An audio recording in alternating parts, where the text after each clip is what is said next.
pious and spiritually uplifting 10 days ahead.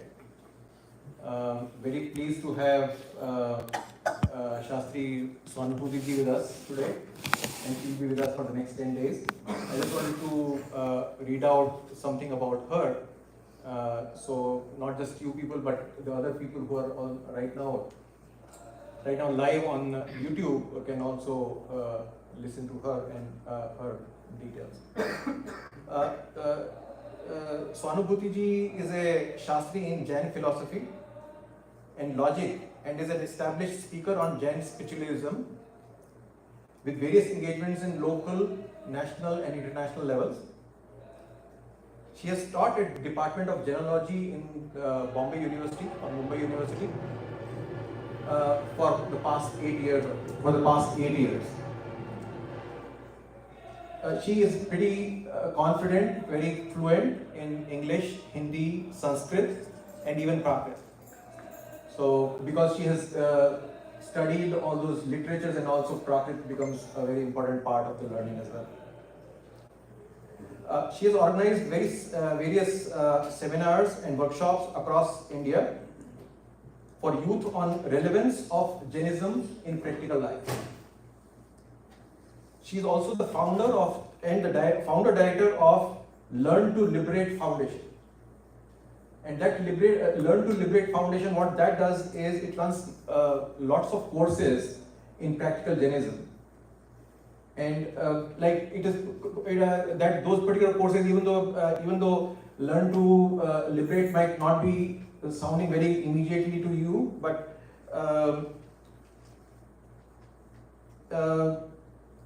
it is called Paramagam Honors. I think probably people might have heard about Paramagam Honors. So that is also those courses are by Paramagam Honors.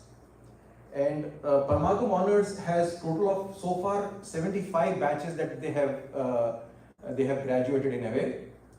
And at the time when I knew about it, it was about 3,000 students or more than 3,000, but I believe now it is about 5,000 students who have kind of graduated from Paramagam. Not graduated, they are still studying.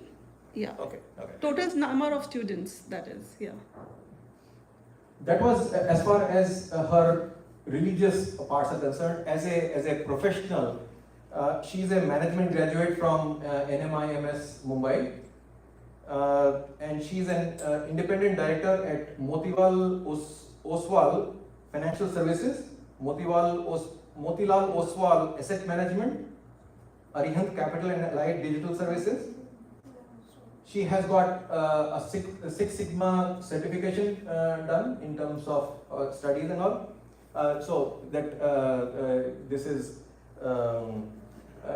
Six Sigma belt, black belt certification.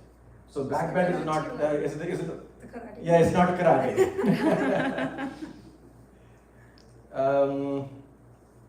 She has over 20 years of cross-functional business experience in large corporate industries. She features pretty prominently on CNBC show called Startup Nation as well. One of the biggest achievements which I can always point out is that she has her own channel on YouTube.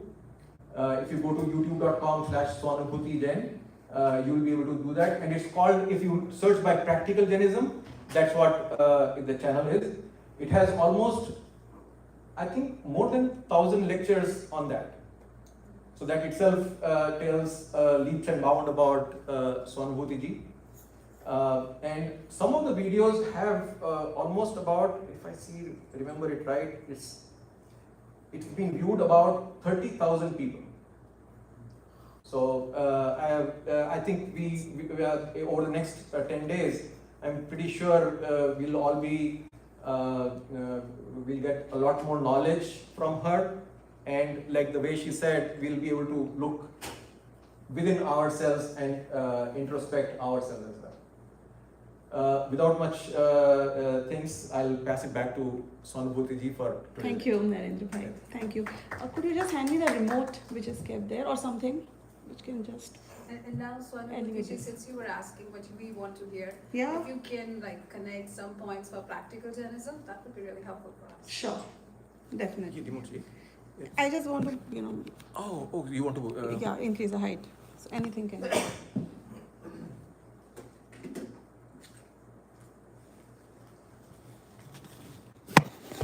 this okay? Yeah, this is good.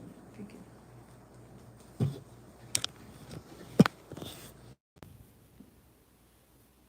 मैं कौन हूँ आया कहाँ से और मेरा रूप क्या संबंध दुखमय कौन है स्वीकृत करूं परिहार क्या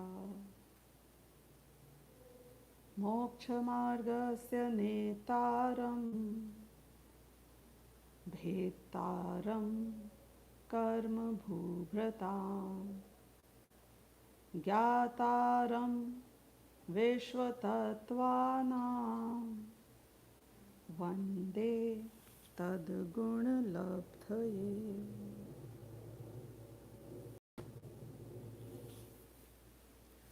So the topic for today's discussion is the mystery of our existence. Is it really weird that we know that we are at fault and we have certain weaknesses, and that's the reason why we are still in this world, in the cycle, trapped in the cycle of birth and death constantly? We do realize that I am not happy for sure, I am not at peace, I am not in the ideal stage where I need to be. And we do know that the gods whom we worship, whether they are Arihant, Siddha, Acharya, Upadhyaya or Sadhu, they have realized something, they have done something right, something perfect for themselves, and why they are in eternal bliss. Which means that since they know everything, our gods are Sarvagya. Do you know what is Sarvagya? Or you don't know what is Sarvagya? No, somebody who doesn't understand Hindi at all, I want to understand from them, because while I can explain the terminological words as much as would want to, but we would like to continue using the same words going forward. So do you know what is Sarvagya? He who knows everything. The word they use in English is omniscient, but again certain times I have seen that the translations are more difficult because it's not the spoken English we use these words in. So he who knows the past, he who knows the present, and he who knows all the future that is in store for every being, not only living but non-living, everybody. And he who knows everything in a single moment. He doesn't take time. You know, that today I'm busy, looking at the people in Los Angeles, maybe tomorrow we'll go to Vegas. No, it doesn't work like that. In one single moment. Not that, one moment I will spend for the past, another moment for the present, third moment for the future. No.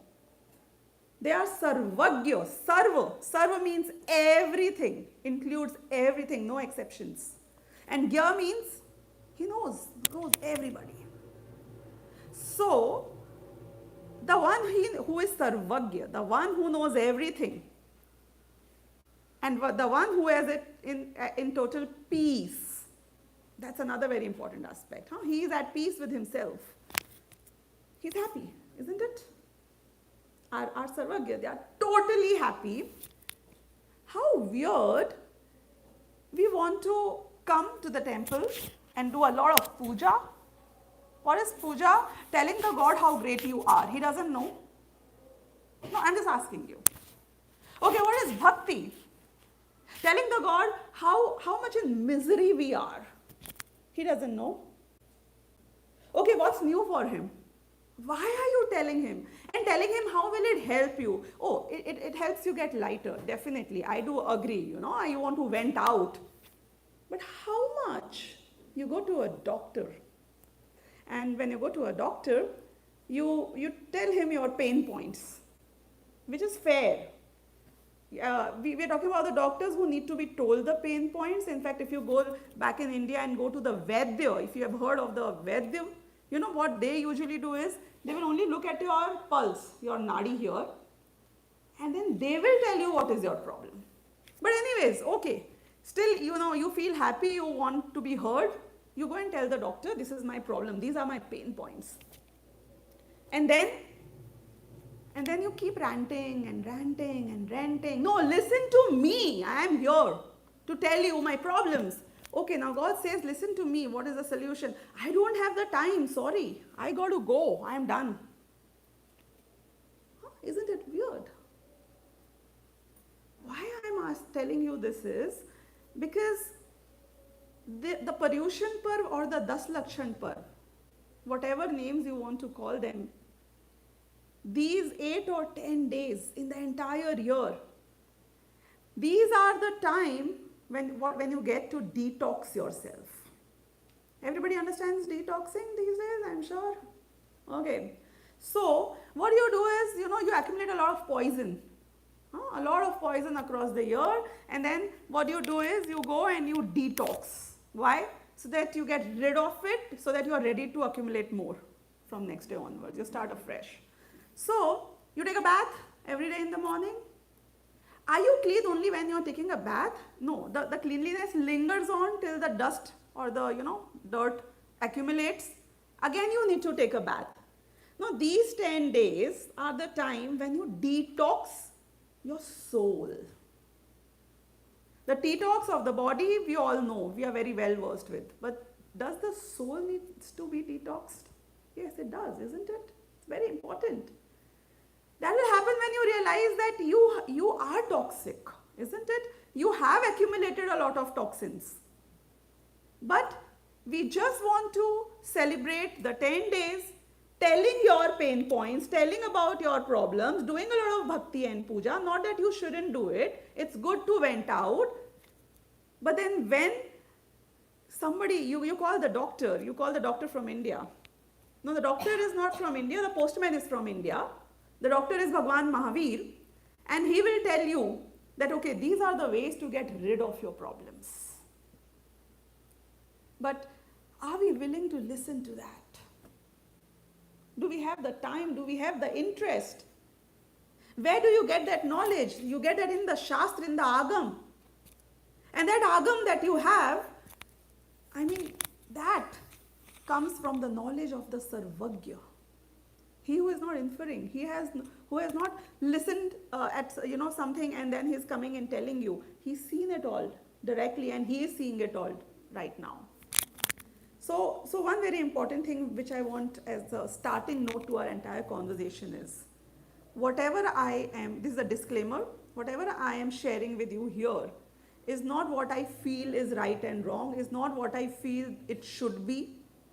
This is the direct knowledge. So if you believe in coming to the temple, if you believe you are Jain, if you believe that your God knows it all, if you believe that they are in bliss, and if you believe that there's a huge gap between us and them and we need to get over this gap, then the communication should not be one way from me to him, but should be the other way round, and we should try and do swadhyay, understand about our existence, understand where we are headed, where are we coming from, and introspect about our own self. That's the background and the foundation of the entire 10 days that we are going to dwell upon. Now coming to the most important question of a lifetime, the mystery of being, the mystery of existence. Why? Because, okay, let me ask you something. Have you watched the movie Avatar? Yes? Somebody who hasn't watched?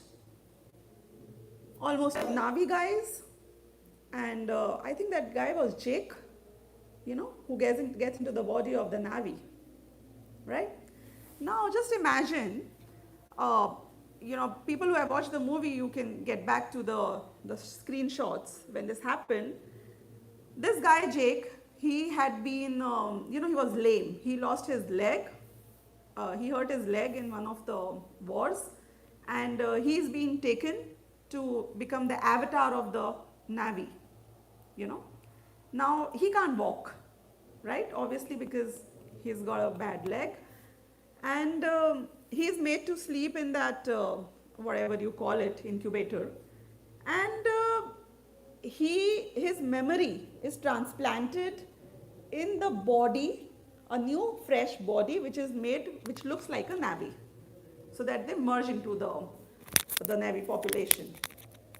Now, the moment he opens his eyes, that's the moment I want to talk about.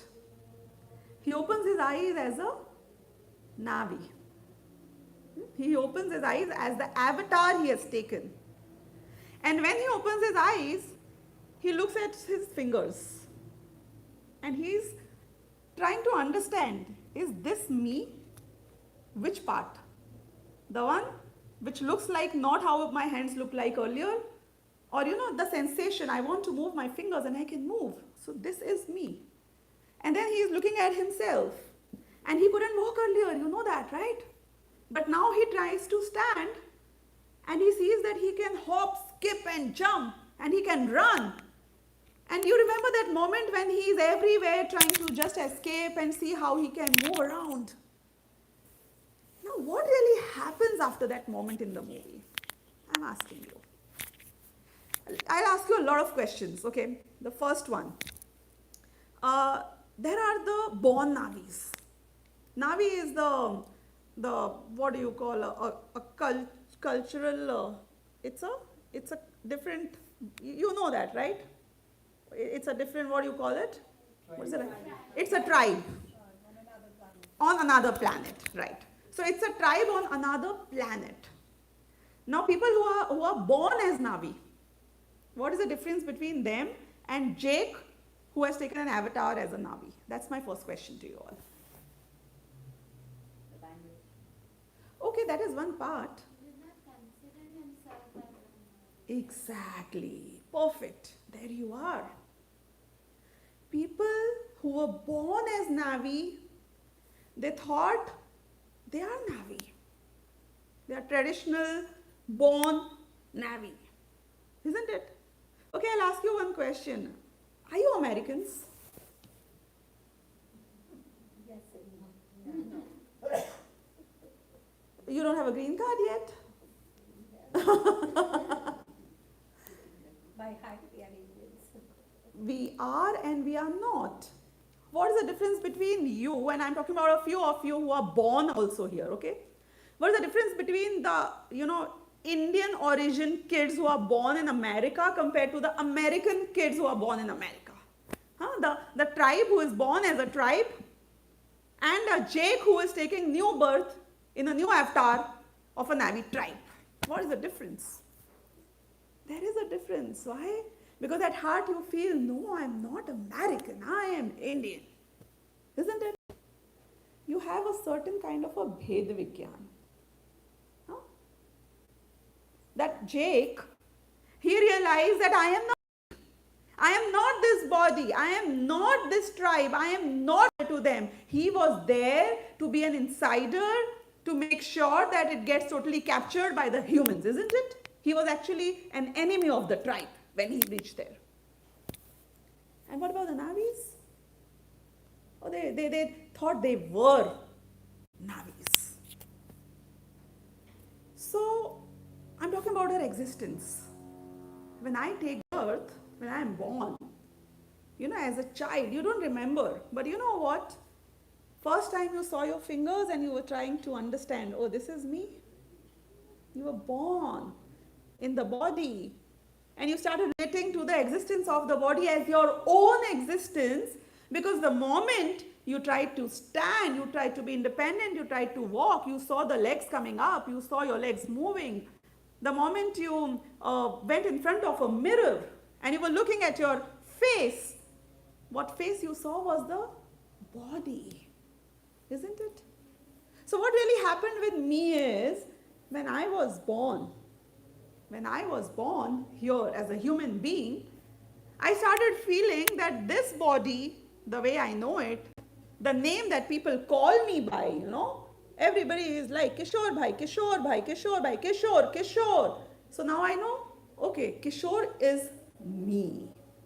You become a doctor, it's like, he is Dr. Kishore, he is Dr. Kishore, he is Dr. Kishore. So now you start, you are conditioning your mind to start believing that, oh, I am the doctor, I am Kishore, you are a woman, so happy Women's Day. Are you a woman?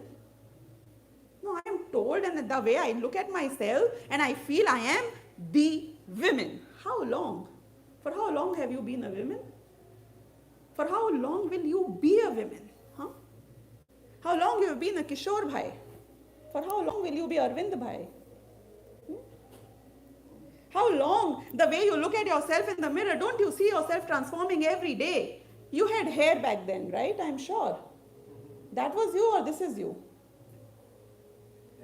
I see myself changing every single moment, but still I believe that this body, which is changing every moment, but I can still move my fingers, which means that this is what I am. Now what happened with Jake was, let's go to the classic dilemma he went through. Initially, when he had just begun looking himself like a Navi, he knew that he is not a Navi. He is not a Navi. The belief system told him, he didn't have to tell himself. He just knew that, isn't it? He just knew he wasn't a Navi. He just knew that he was an outsider in that population. But, what really happened eventually? He was happy losing his existence as Jake. He was fine with losing the original body of Jake, or coming back to the life of Jake. He forgot his food. He forgot to wake up. He did not want to come back as Jake. And he was happy being permanently a Navi. In our case also the same thing happens. We take birth as a human being and we start believing I am a human being. In a lot of probability, let me tell you that in the next birth, if we are born as a cow, the moment we are born, we will start looking at our legs and our mouth like a cow, and we'll feel like a cow.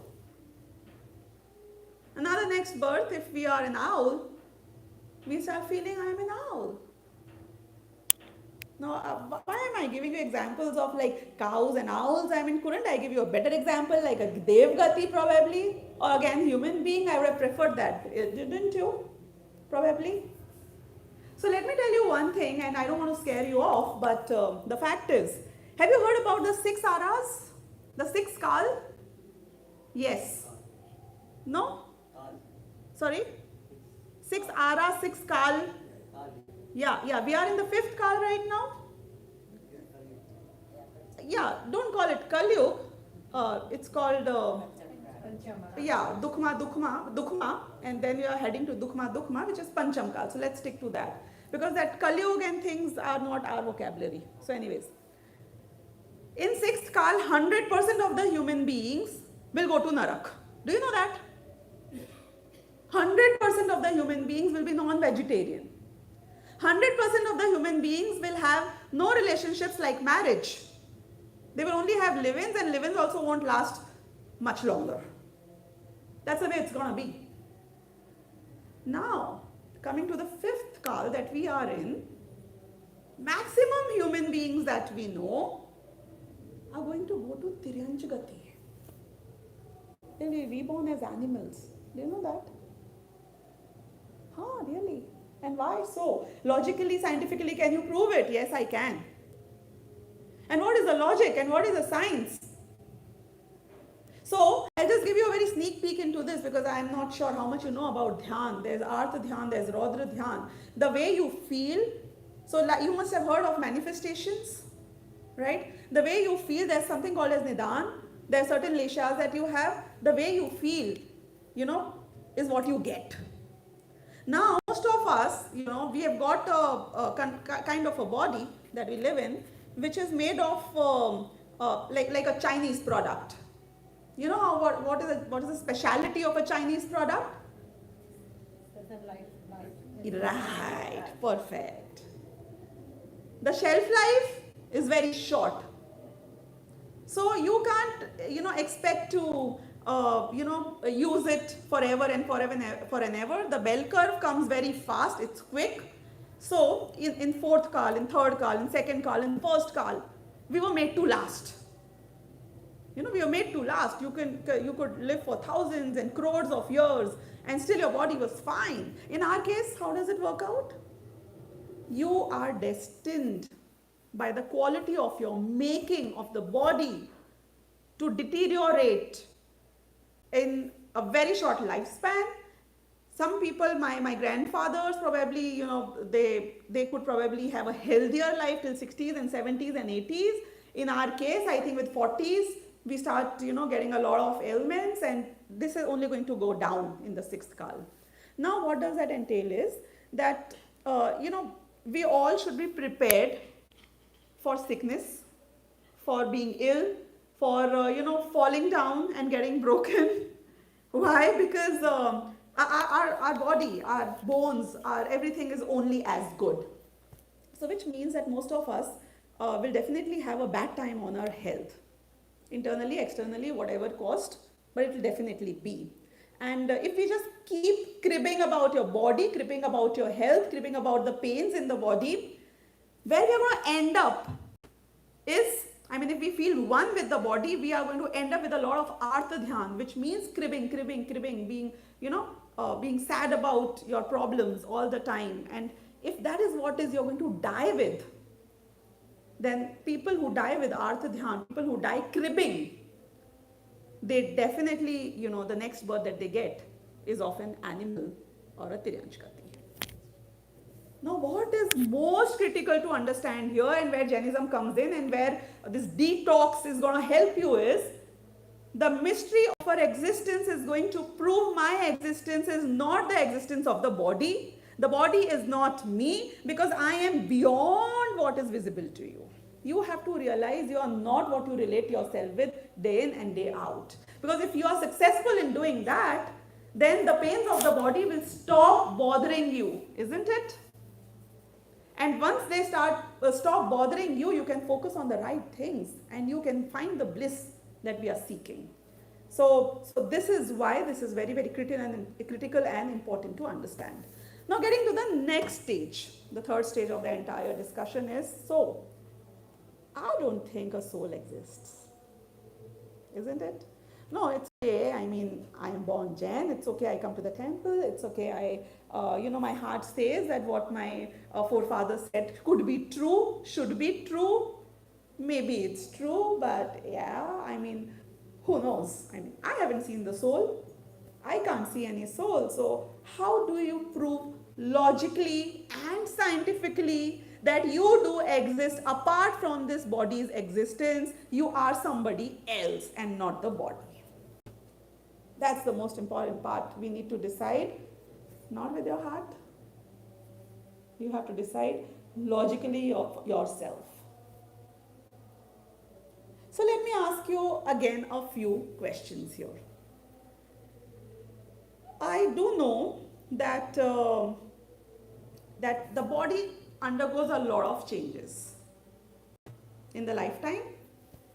When a child is born and when the person dies, is there a difference between the two? Okay, when I'm asleep and when a person is dead, is there a difference in the body? Can we make out a certain difference? There is a difference of consciousness. What is consciousness? Is a kind of energy. A different kind of energy. Energy can also be divided into two types. So, okay, let me share, a thought which occurred to me one of the days. So, in my house, I have a balcony. And I was sitting there and I was looking at the birds who were flying by very closely. And I wondered that, where do the birds get their energy from? To fly, to flip their wings, to change the directions, to move about. There is some energy in that bird, isn't it?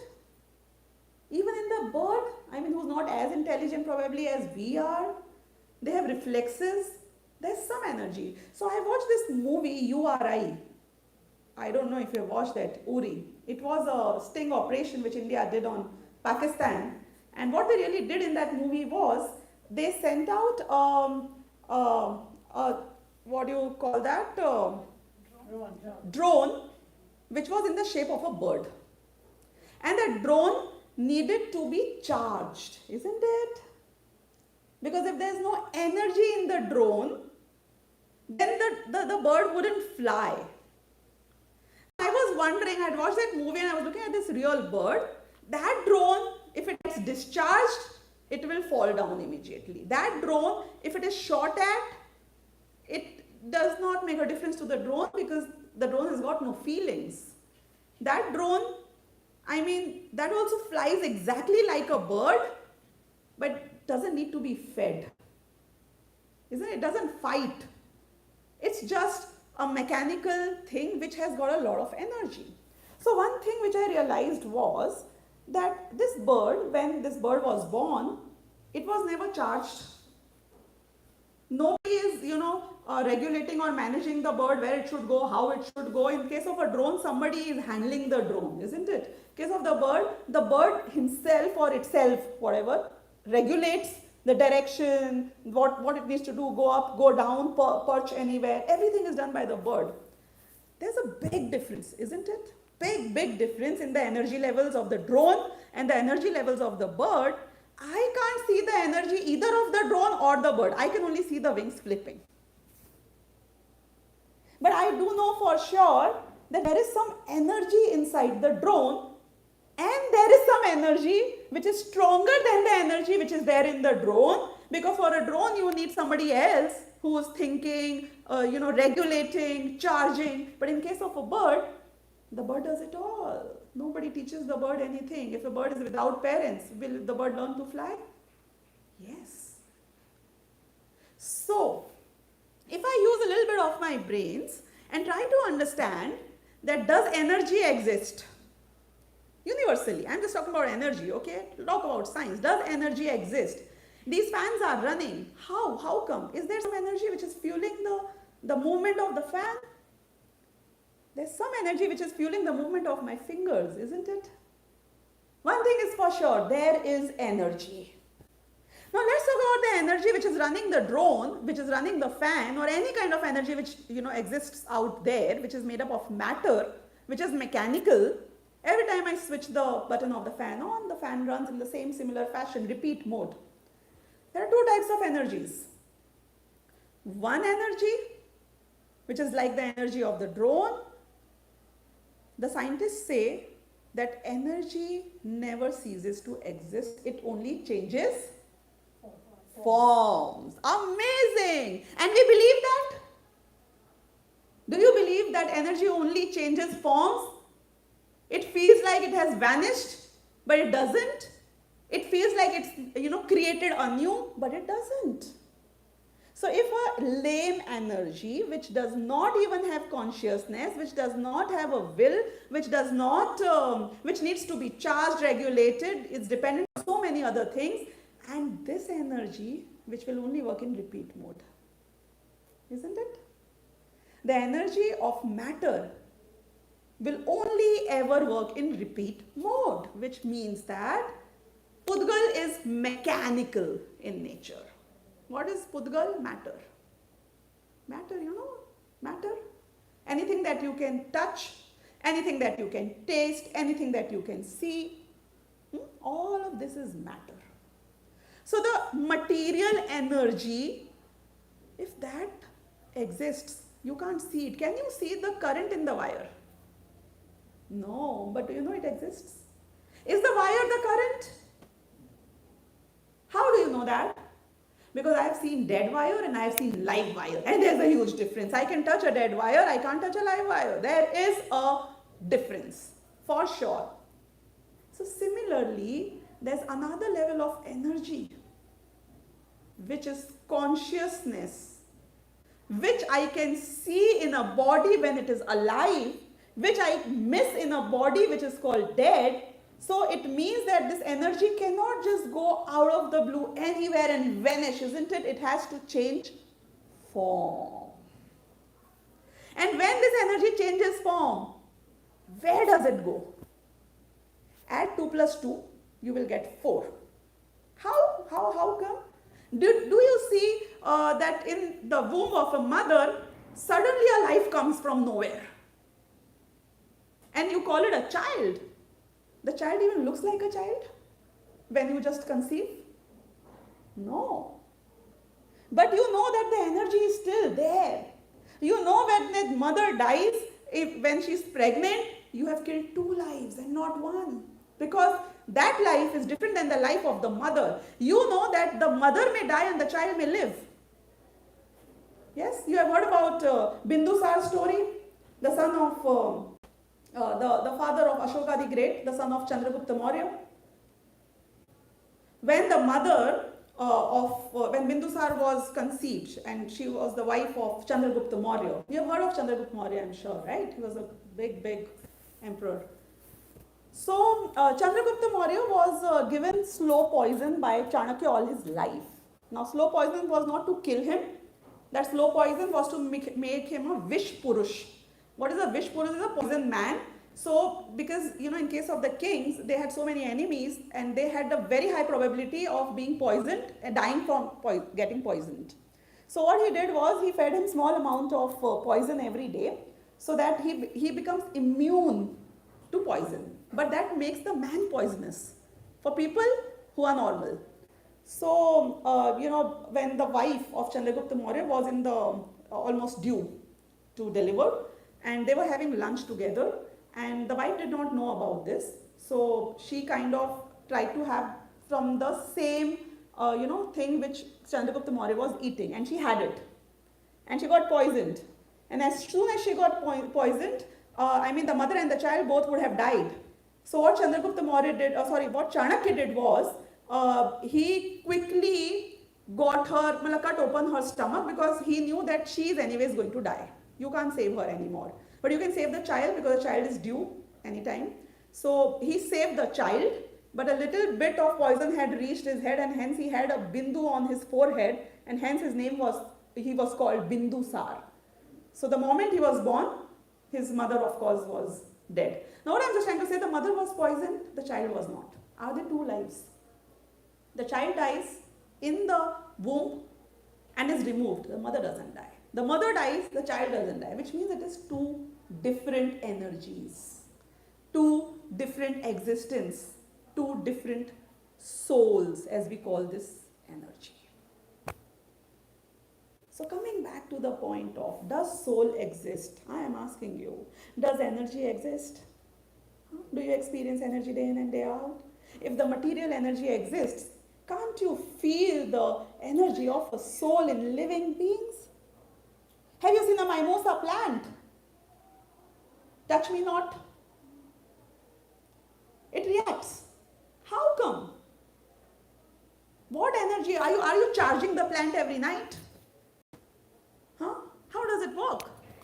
There is life. An ant, a mosquito, a fly, a cockroach. Talk about any small being. There is life there because you can see. So how do we deny the existence of life? And where does the life come from? The energy changes form, it moves from one place to another. So this energy has come from somewhere and this energy is going to go somewhere. This cannot be the be-it and all of my existence, which is the human body. Now, coming to another experiential aspect of proving that I am not the body and I am the soul. Can we prove it through our existence? Yes, we can. So let me ask you, I will ask you to imagine certain things. And you only have to nod and say yes if you can imagine, okay? Don't lie to yourself and don't lie to me. You have nothing to lose anyways, right? So why lie? Okay, I will ask you to imagine yourself without hands. Can you? You're just assuming, you are imagining, that's it. You can? Say yes if you can. Imagine yourself without hands. That's it. Actors do it all the time. No, they hide their hands and whatever and they look like, oh, I don't have hands anymore. You do exist without hands? People who don't have hands, they exist? They do, okay. Without legs? Of course. Great. Without torso?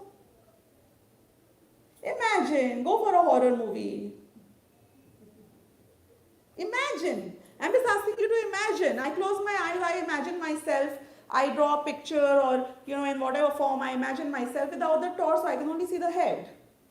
Quite possible. Go to trick museums. They will show you your face without the head. Okay, can I imagine my body without the face? Oh, you just don't have to imagine. You can see the bodies at times, performing without the heads. Go to a magician, go to Rana Sanga kind of people, there have been people in the history, in wars, their head was chopped off and still for another 10 minutes or 15 minutes, their body was fighting and, it killed and beheaded a lot of other people. I can imagine, I'm just asking you to imagine. I'm not imagine the beheading, just imagine your existence without the head or the torso or the hands or the legs. Great. Okay, can you imagine your dead body? You can dream about it. Oh, imagine. It's just an imagination. Right? We can be creative enough to imagine that I'm lying down, people are crying, or I'm doing whatever, and I'm seeing myself just lying down. Perfect. Can you imagine yourself without consciousness? Try to be more creative. Give it a shot. Come on, you can. No? I remember in school we were given topics, write an autobiography of a pen, autobiography of a book, autobiography of a table.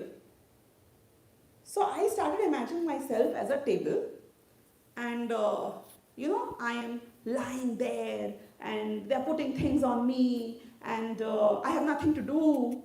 But you know what?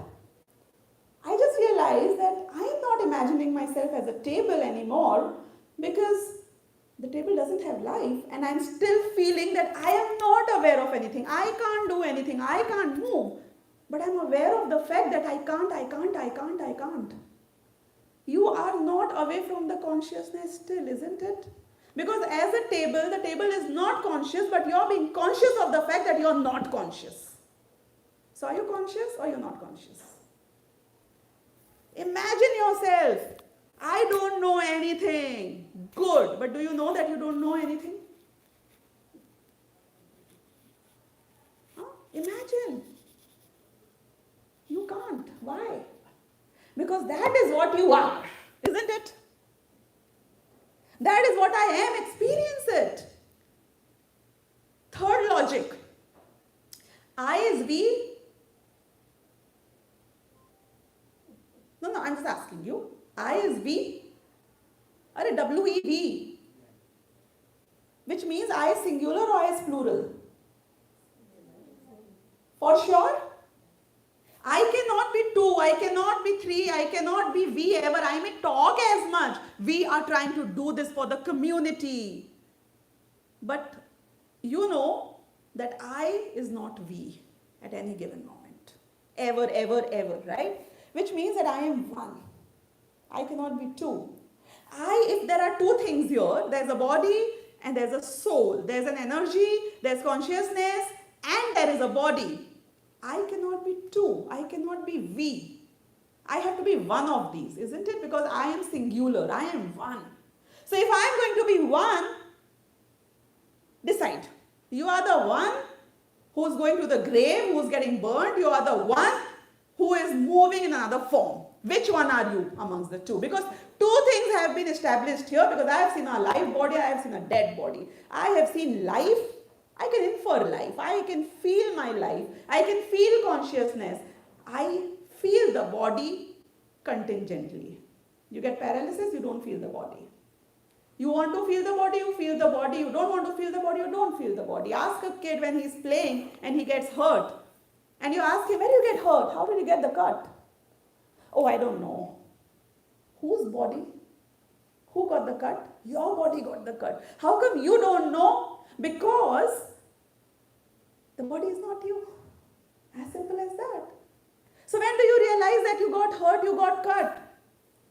When your attention goes to the fact that your body got cut, when your attention goes to the pain which comes from the cut, you feel you're hurt.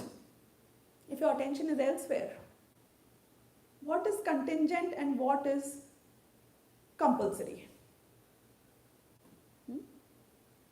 The cut in the body is contingent. I might be aware of it, I might not be aware of it. But if I were to ask you, do you know this? Oh, I don't know, I knew that. No, it doesn't work like that. Either you know or you don't know. Isn't it? Because your attention, your consciousness, your energy is not the energy of the body. Your energy is your own energy, which is pure consciousness. So how do you need to feel when you are in this body, usually? How you should feel when you are in this body? Did you watch Jumanji? Yeah? Jumanji? Any of the ones? One thing is common. What is common is that you enter the game, right? And you become a character of the game which does not resonate with you in any way. A man becomes a woman becomes a man. The guy who was very strong and healthy and very with six-pack abs and stuff, he becomes a beautiful woman suddenly, or a weak guy, a dumb guy. Because again you can maybe call it avatar in the game that you take. You know, each character knows it's a temporary avatar. Each character knows another very beautiful thing which you are aware of in this scenario is that you have 3 lives to achieve your goal. Now, there comes the beauty of the entire movie. Why? Because, you know what? If they die in Jumanji, it's fine. Because they know that, maybe a crocodile will eat you here and you will come back from somewhere else. How does it work in our case? Do you know that? What our existence, my energy. This really happened with me, let me tell you. I dreamt one day, very, very long ago, must be 20-25 years back. I dreamt myself of, going on a cliff of a mountain. This is a very fact I'm telling you. And when I went on the cliff of the mountain, I don't know what happened. I was not committing suicide, but somehow I felt that I have jumped from the cliff. Huge, deep valley. What a great experience, The view was amazing. Seriously. The breeze, the view, the flying experience, for whatever moments it lasts. And I saw the world around me. Beautiful, beautiful. And then suddenly, I don't know what happened, like you're watching a movie on the screen and there's a blackout, isn't it? So there was a blackout. And then you know what? Again, like the power resumes. So the blackout faded away and again my eyes were open. And then I saw a big tunnel which was like never ending, and I'm moving through it, and I'm not realizing what's really happening. Is it a roller coaster ride I am in? Not sure. But anyways, I was just seeing what's happening next. I had thought that when I drop down, touch the ground, it's the end game. The story is over, I will never ever see anything again, ever. But what really happened, I didn't understand what was happening in the dream, because it was just a moment of blackout. And again I saw some tunnel, and then again I saw a lot of big, huge people around me, smiling and laughing, and I did not understand what was happening. I tried to speak, but I couldn't. It was like, I'm like, why can't I talk? I can't communicate, I can't ask anything. I don't know what language these guys are talking. Suddenly, my hands again came in front of my eyes, and I realized, oh my God, my hands are so small now. Hardly. What happened to me? What really happened? What really happened? We think death is the end of it all. We think that death is a total blackout, a permanent sleep. Nothing ever will happen again. But if you really know that you are in a game here, you are in Jumanji, yeah? I am in a certain avatar, and this avatar has its own set of strengths and weaknesses. Do you relate to that? Right? In Jumanji, every character has strengths and weaknesses. Are they your strengths and weaknesses? Huh? In one of the Jumanjis later on, they could even switch. You could switch the bodies in one exercise. And when you switch, you adapt yourself to the new strengths and weaknesses of the new body. I am asking you, are those strengths and weaknesses you? Is that me? Is that my existence? No, that is not me. Are you a woman? That's the fact of this character that you are playing here, the life that you are leading here. What will happen? You need to see your goal. You need to be sure of where are you headed, where you want to be ultimately. Because that is what you need to use your lives for. In one of the Jumanjis, the person knows that snakes is my, in the first Jumanji I guess probably, or maybe the second one, they know that the snakes are my weakness, poison of snake. So what does this girl do is, she wanted to reach the gem or the Jumanji where you're supposed to go. Deliberately, she steps on the snake, she gets bitten because the next avatar which will come from above and she'll be able to achieve what she's supposed to achieve there. What was important? Reaching the goal. The avatar, the life, the body, the strengths, the weaknesses, you switch, it's fine. It gets switched without your permission, it's fine. What is really happening with me is, I am the soul, the eternal energy. I keep taking different forms. These forms are in the forms of lives because I need to, the current needs a wire, isn't it? The wire sometimes can be white or black or round or square or whatever. That's fine, but the current is the current. It's never the wire. I am the life. I am the consciousness. I may take birth as any of the beings, but what is really important for me is, like in Jumanji, if you lose all the 3 lives, what happens? What happens? You are forever trapped in the game. You're forever trapped in that avatar. You're forever trapped in that jungle. So similarly here, I, the consciousness, the soul as we call it, if I don't make use, because I get very limited avatars where I can achieve my goals, I get very limited human lives or Sangi Panchendriya lives, which is lives where I have all the 5 senses as well as the mind. Very limited, very short time that you have. You make the most of it, you achieve your goal, you come out of the game, you liberate yourself, you are at peace like our Arihant Bhagwans are at, or like Mahavir Bhagwan, all the 24 Tirthankars are at. You are liberated. You are liberated out of this circle of life and death, of being, destined to get into one body and another body and another body and another body and another body. But, if you don't make use of these limited lives to get to where we need to, you will be forever trapped in this game. Now, I have weaknesses. You have weaknesses. We all people here in the samsara do have weaknesses. If we didn't have weaknesses, we would not be here. We would be gods already, because who can be perfect? I sometimes joke when girls and boys, they say, I'm trying to find a perfect partner. Is that humanly possible to find a perfect partner? Because if that human being is perfect, he would be God, and gods don't marry, isn't it?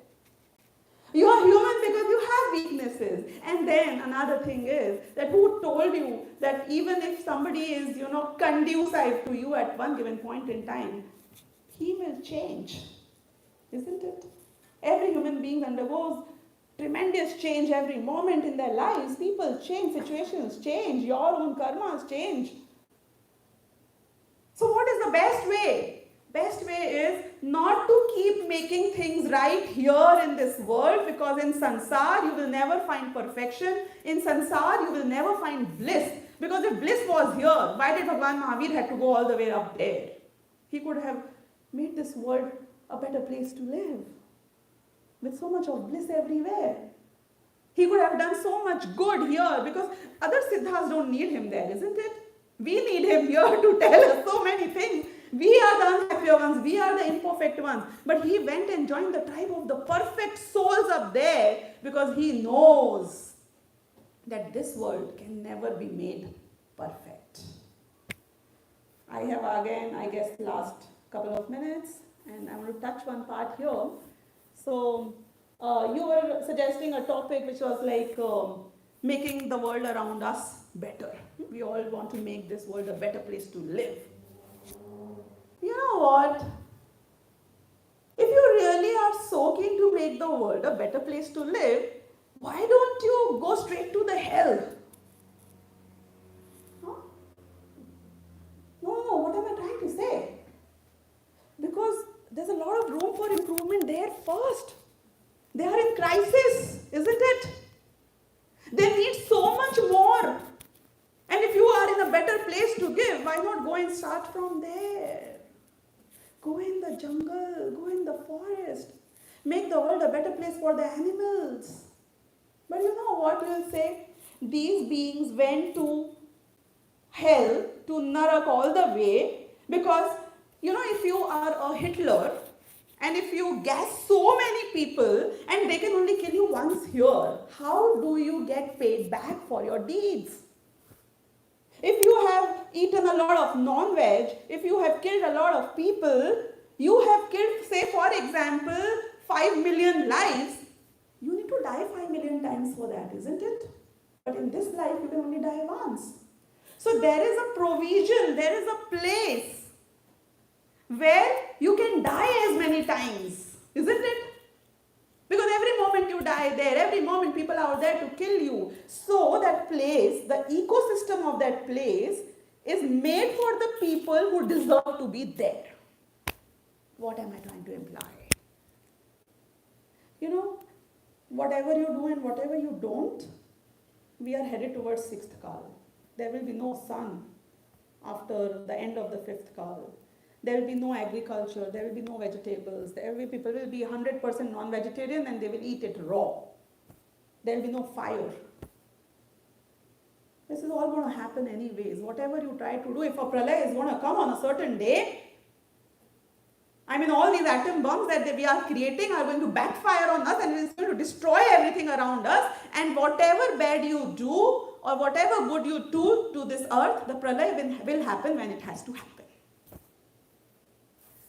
So again, there was another movie which I watched. I forgot the name of this. So there are these, Indians who are trapped in a foreign location where they have been living for ages. And the movie starts with a scene. It starred Akshay Kumar. I guess Airlift. Yes, perfect, great. And you didn't watch Bollywood movies? Is that you who said that? Anyways, the captions. Okay. So in Airlift, what really happens is when they start the scene, they show the family, the women of the house, the men, they are trying to keep every flower vase and artifact and perfectly in place, trying to neat up, clean up their house and make it perfect for them, to live. And then suddenly the emergency happens and everything is haywire and they are supposed to leave and they are supposed to leave the house forever. And it's fine for them, everything is falling down, getting dirty, whatever happens here is because it's about their life and their existence. What happened to the house? It was bombed. Now what I'm just trying to infer from that particular scene is that, you were trying to wipe the last piece of dirt and keep the vase in perfect shape. You cannot keep it like this. It has to be like this all the time, isn't it? Doesn't look good. What really happened? What was the eventuality? I mean, it was bombed. So where are we headed? See, a lot of people don't know this, but we as Jain, we believe in Sarvagya, we believe in his Vani, we know he's seen it all, we know in the cycle.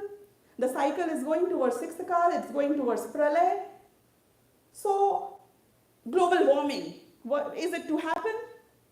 Can we avoid it? No, we should try that. I am not a nimitta, even if like our Sadhu Maharaj, they know that people will die, insects will die, but I should not be a nimitta to hurt them. Perfect. Absolutely right.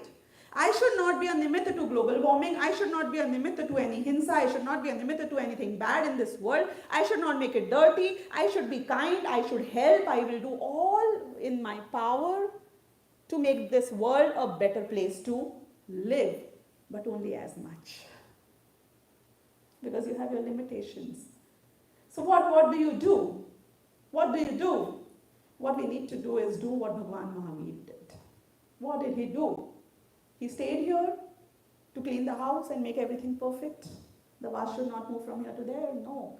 He understood. You go to hell, what do you do? If you end up in hell, what do you do? What do you do? Sorry? Try to get out of that place. Not try and make that place the perfect place where you can live forever, isn't it?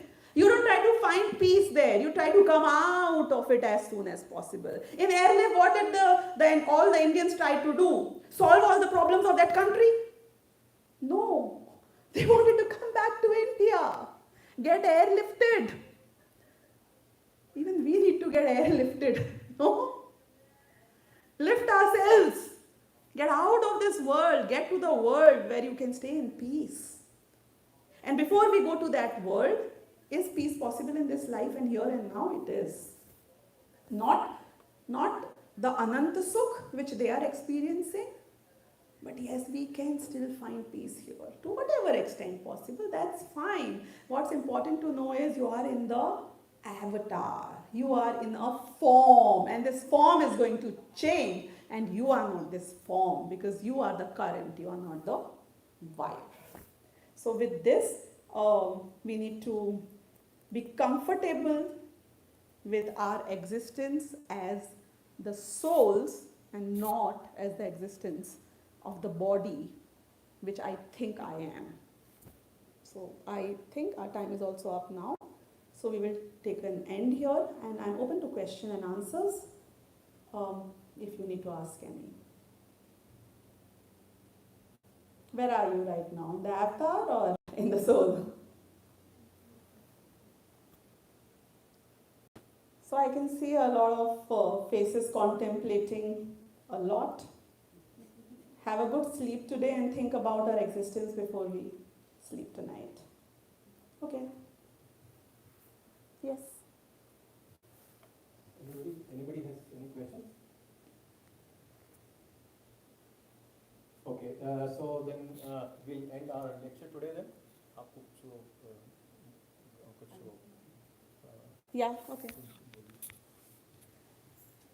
Sahajanandi Shuddha Swarupi Avinashi Hu Atma Swarup Sahajanandi Shuddha Swarupi Avinashi Hu Atma Swarup Sahajanandi Shuddha Swarupi Avinashi Hu Atma Swarup निज की निधि निज में बताई यह अनंत उपकार है इसके लिए जिन वाणियों को वंदना शत बार है वंदना